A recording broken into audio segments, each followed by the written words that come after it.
Life Lessons of Joseph, Son of Jacob, Generational Sins. That does fit. I probably could have better titled it, You Think You Got It Rough. Okay? And this is more, we're not even going to really get into some of the really familiar parts of the story of Joseph, because that's really not the focus this morning. This focus this morning is primarily for those who use the excuse, well, you don't know the family that I come from. You don't understand. You don't know because you haven't experienced the experiences that I've had. You can't know that I go through these things and I can't change them because I was raised this way. Those are common excuses that people use. Okay, now you are an adult. You might be a 40 or 50-year-old adult and you're still using these excuses.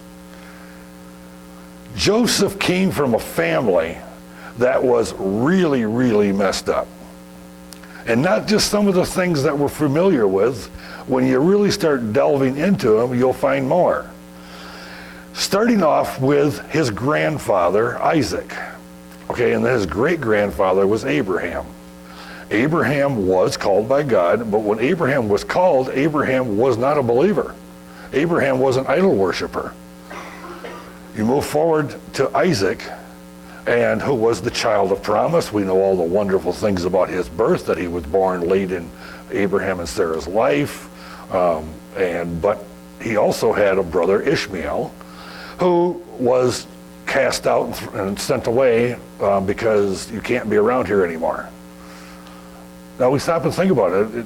Okay, you have two brothers with two mothers, but we don't really like you, so we're going to move you away, and you're not going to be any part of the inheritance of the family. And matter of fact, we're going to get rid of, basically in our minds, we would see it as, you may no longer carry the family name.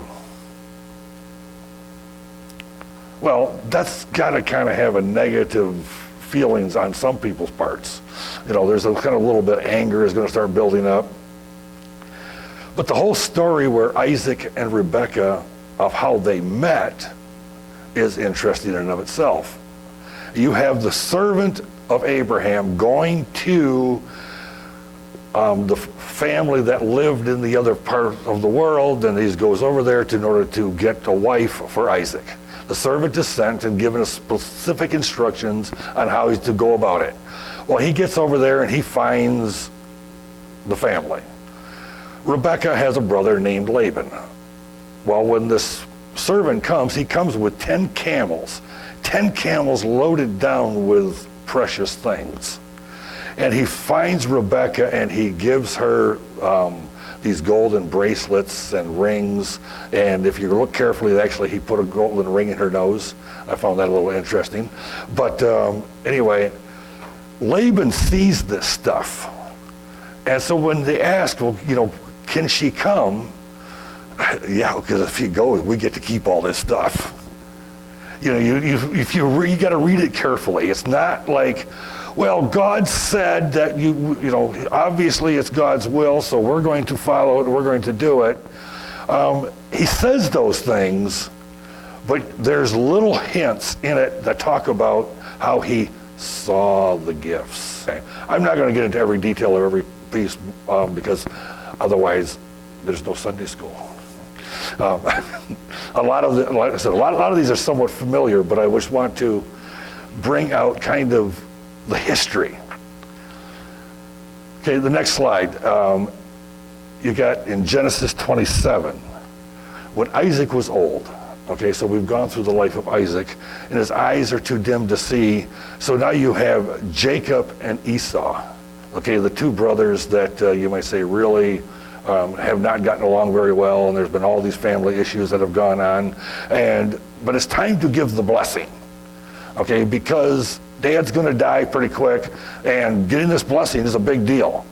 Well, Mom overhears this. So her son, Jacob, because Ishmael is not, Isaac is, that's not her son, it's not the one she's a favorite of. So she wants to make sure that Jacob, Esau, let me get it right, not Esau gets it, but Jacob does, because he's kind of the favorite in her eyes. Well, Dad likes the other one better, because he got these two twins. So she connives herself so as Esau goes out to go hunting to get the food for his father so he can come back and get the blessing. When he comes back, in the meantime, Mom gets in the middle of it because he overhears these things, and she gets Jacob to dress up, and she fixes some food, and then she just comes up with this concept, okay, we're going to put this fur on you so that you feel like your brother, and we're going to put his clothes on you so you smell like your brother. Dad's going to think that's his brother, and so you'll get the blessing. Well, they pull this off. They actually managed to pull the whole thing off, and Jacob gets the blessing. Well, of course, now when Esau comes back, he's really, really quite angry because he's taken his way. And but the thing that's the line in there where it says, when Isaac asked Jacob, or who thinks it's Esau, how did you so quickly get it? Jacob's response is, well, the Lord was good to me. God helped me. He uses the term, and he uses God as giving him the benefit to cheat his brother. Yeah. Well, that was his birthright. That wasn't the blessing. Those were two different things. The blessing was a blessing. Okay? The birthright was the inheritance of the stuff. Those actually were two different things. But now, of course, the conflict is getting greater and greater. So the hatred factor is getting stronger and stronger. So in Genesis 27 again, then Jacob said to his father, I am Esau, your firstborn. I have done as you told me. He's lying. Isaac said to his son, how is it that you have done so quickly, my son? And he said, because the Lord your God caused it to happen to me. The voice is the voice of Jacob, but the hands are the hands of Esau. The deception is going on. Please come close and kiss me, my son. So he came close and kissed him. And when he smelled the smell on his garments, he blessed him. The deception made its way through. Now there's another interesting fact that we have to remember here. Who's in control? God is. God is using this sin, this deception, so that his will is done. Because Jacob is to be the heir, not Esau. Jacob doesn't even realize this. How many times in our life do things happen and we don't even realize the fact that we're being used by God in the midst of our own wickedness? Now, we could avoid it and God's plan will still come out. But we don't thwart his plans. We don't change his mind. Genesis 29, Rachel and Jacob. When Jacob saw Rachel, okay, it was wow. I mean, he was really, really drawn to her. And Jacob loved Rachel. But of course, Rachel is, you might say, so he now has to talk to the family, because Jacob now, because of the deception that he's caused, he's now had to go and leave because his brother was wanting to kill him. So he goes back to his mother's brother, who is Laban, the same family that they came from. He goes back there, and of course Laban is there, and Laban now has two daughters, Leah and Rachel. Leah being the oldest, Rachel being the younger. But Jacob gets there and he sees Rachel, and she's just beautiful. Leah, not so much. So he wants Rachel. Okay, this is the one I want. Well, how, what do I got to do? Well, you work for me for 7 years and then you can have her. Okay, so he works for 7 years so that he can get this wife. At the end of 7 years, he goes to Laban and says, where's my wife? Okay, I've worked for you. I fulfilled my side of the bargain. Laban, being the trickster that he is, in a family of tricksters who can connive and conceive, because of the fact that, of course, in those days, the women would be totally veiled at the wedding, and they would be totally veiled when they went into the tent after the wedding. So in the morning, Jacob realizes, I just consummated this marriage with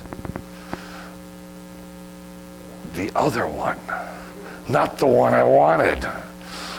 But I can't back out now. I'm stuck. Of course, he's pretty mad about this whole thing. And he says, okay, now, you promised me Rachel. Well, it's kind of our custom that the older always gets married before the younger, and we figured that she probably been married by the time you fulfilled your 7 years, but it just didn't happen, because take a look at her, she don't look too good, so she's kind of hard to, and this was a way for me to kind of get rid of her, but I'm not going to tell you that. No, I want Rachel. I said, okay, you worked for me for another 7 years, you can marry her right away, but you're going to owe me 7 years of labor. So he agrees to that. Now, of course, you have a conflict. You have two sisters that are married to the same guy. One is loved and the other one isn't. So now the children start coming. And of course, this is the 12 tribes. These are the 12 that are born. And in the midst of all of this, you have these sons coming from this messed up family and the things that they do. And we look in our own lives, and again, we can look back and people can say, you just don't know what I came from. Well, more than likely, you didn't have it as bad as what this group did, or do things as bad. In Genesis 31, now Rachel had taken the household idols. This is the little story that after Jacob and family leave, by this time, Laban and Jacob have connived back and forth so many times that there is this animosity building up, because Jacob now has actually obtained a fair amount of wealth. Because there's some of these interesting stories when you read them, as far as, okay, Jacob says, I'm going to work for you, but you got to pay me some wages. And Laban agrees that, yes, you should not work for me for free. This is, after the 14 years.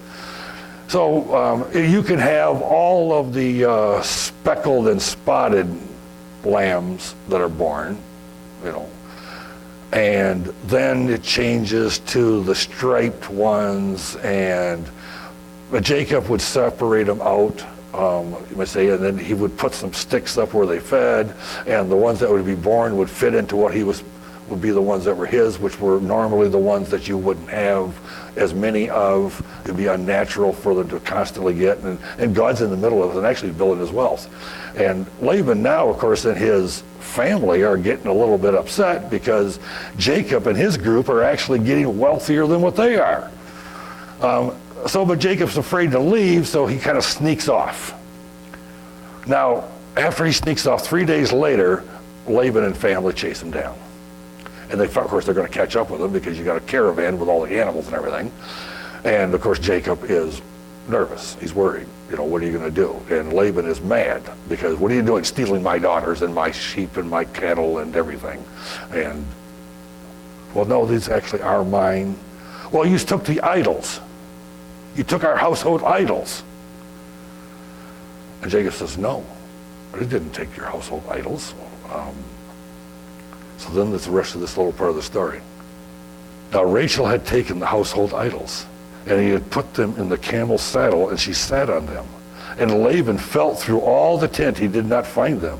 She said to her father, let not my lord be angry that I cannot rise before you, for the manner of woman is upon me. So he searched, and he did not find the household idols. She lied.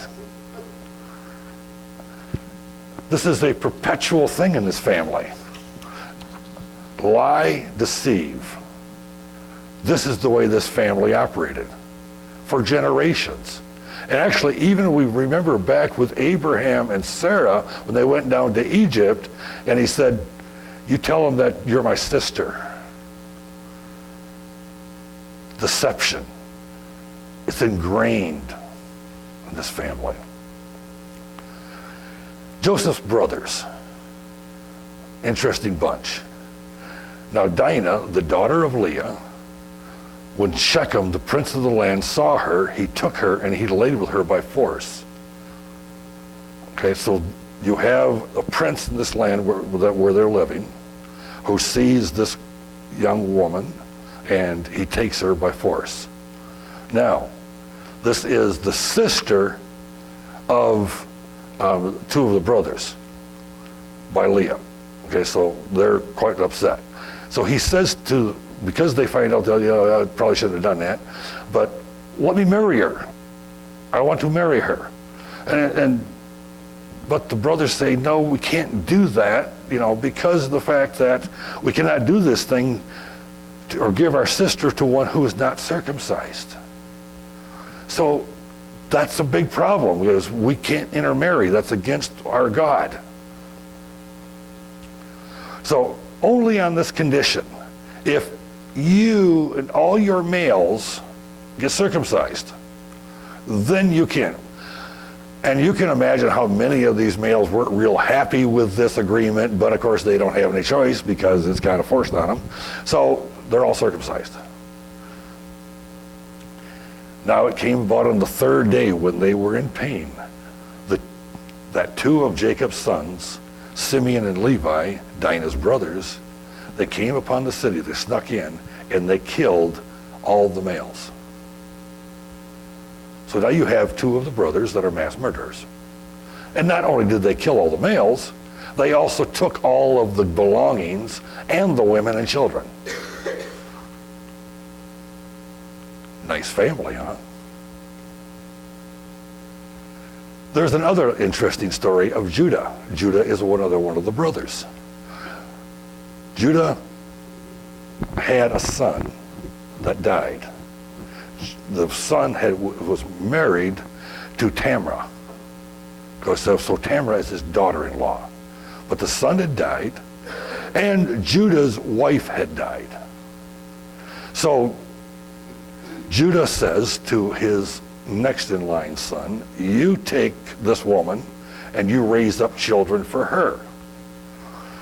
He refuses. He dies. So he takes the next son in line, says, well, you do it. So he goes into her, but he makes sure that she doesn't conceive. He dies. Okay, now the next son is too young. And Judah, of course, is kind of nervous about it. This woman, you talk about a black widow. This woman, what am I going to do? Every time I send her one of my sons, they die. So we got a problem here. But he's out there taking care of his sheep, and he's off in some distant area, with his sheep and with his people, and he sees this woman sitting there by the gate. She's dressed up as a temple prostitute. So he says, well, how much? And they haggle out a deal, and then he goes into her, and she conceives. Well, this is his daughter-in-law. He doesn't realize it, again, because of the way they dressed. So 3 months later, find out she's pregnant. Well, so she obviously is a harlot. So you bring her over here so we can kill her, is what Judah says. Well, so she comes out, and in the process before, when they had put their deal together, Judah was required to give her a pledge. The pledge was his personal signet ring and staff. So she comes out and says, this is the one who owns these, is the one in which I became pregnant by. And Judah confessed. I give him credit for at least for that. He confessed and said that, yeah, my sin is greater than yours.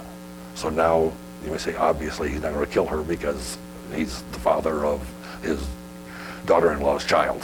Okay. How did they determine, I guess a harlot was one they didn't bring home to be a Right. A harlot, and it was, this is also an interesting little side story here a minute, okay?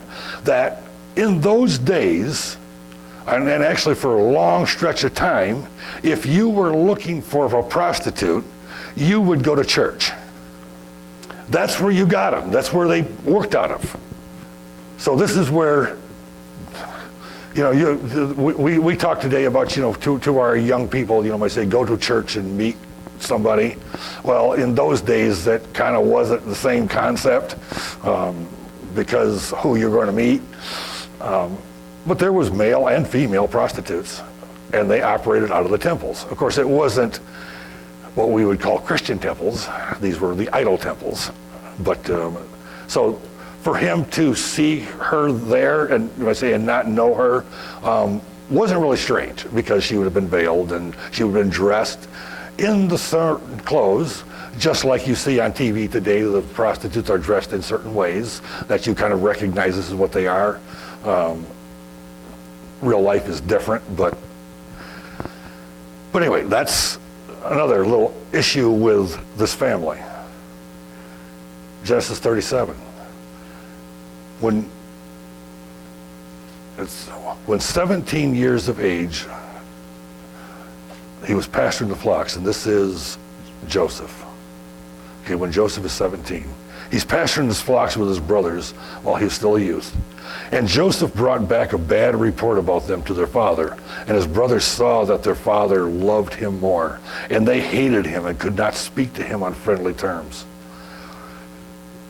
Joseph was hated by his brothers.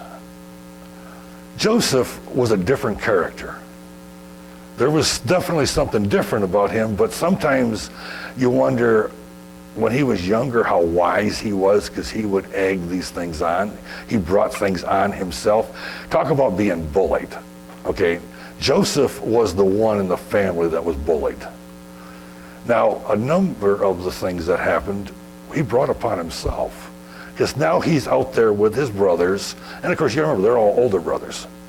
And he comes back, and what the issue was, it doesn't tell us, but apparently something happened that the brothers did that was wrong, or they were lazy, or they were letting certain things go on that shouldn't.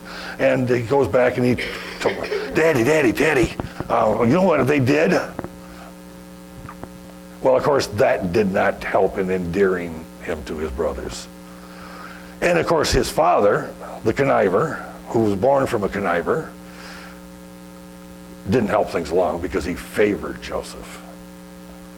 He kind of gave Joseph the best of everything. Joseph had a dream. And when he told his brothers, they hated him even more. Your sheep gathered around and bowed down to our sheath? Are you really going to rule over us? Here Joseph is telling them a dream that he has of how all of you brothers are going to bow down to me. And I mean, these brothers hate him already. I mean, come on. This is not helping in trying to get some family unity going here. The animosity builds. Then he has another dream. You would think after the first dream, he would have learned to keep his mouth shut. No, he didn't. And he related it to his brothers. The sun and the moon and the 11 stars were bowing down to me. Okay, now it's mom and dad too. Shall I and your mother and your brothers actually come to bow yourselves down before me? His brothers were jealous of him, but his fathers kept the saying in mind. You gotta remember, his father now is getting up there in age. He's starting to realize the fact that God is in the midst of things more and more. There are so many people that go through their lives dealing and worrying about today, worrying about my job, worrying about my future, worrying about my retirement, and getting all these things kind of in place. And slowly on, start gathering the fact that I look back at my life and I see all the times that God actually was directing it, even though I wouldn't even realize it at the time. And now Jacob is starting to realize this, that there actually is this God of his fathers is directing things. He doesn't know exactly how yet. He can't figure it out. In Genesis 37, because Jacob's name now has been changed to Israel. And Israel said to Joseph, are not your brothers pasturing the flock in Shechem? Come, and I will send them to you to them. And of course, Joseph, oh yeah, I'm just more than happy to go out there and check on my brothers. They'll be happy to see me, I'm sure. And I would suspect in his mind that really is what he thought. I don't think it ever dawned on him how much his brothers hated him. Because when they see him coming from a distance, here comes this dreamer. Let's kill him and throw him into one of these pits. But Reuben, the eldest, who does have a conscience. Reuben at least has a conscience. Heard about this, he rescued them out of their hands. No, we're not going to kill them. Okay. Shed no blood. Just throw them into a pit. Talk about being bullied. Well, he throws them into a pit. And he did that to say that so he could come back later and rescue him. Shed no blood, throw him in this pit. Then a caravan of Ishmaelites comes along that they might rescue him. Or let's sell them to the Ishmaelites, for he's our brother. Okay, let's not kill him. We can actually make a buck on him in the meantime and make him go away. Okay, we're going to solve two problems at the same time. Of course, Reuben's not there at this moment. He's off somewhere else for a little bit. And of course, when he comes back,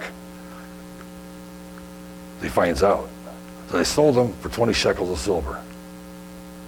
Now Reuben returned to the pit, and behold, Joseph was not in the pit. So he tore his garments. The boy is not here. As for me, where do I go? Because Dad's going to hold me responsible. That's what's going to happen. I know it. So they decided to pull another deception. They slaughtered a goat. They dipped his tunic in the blood. This was the multicolored fancy piece of clothing that he had. And it depends on your translation. It was multicolored. It was a coat with long sleeves, or it was a hat.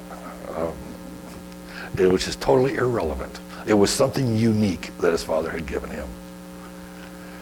And they bring the thing back. We found this. Please examine it to see whether it is your son's or not. Here they take this thing and they go back to Dad. And say, take a look at this. Is this Joseph's?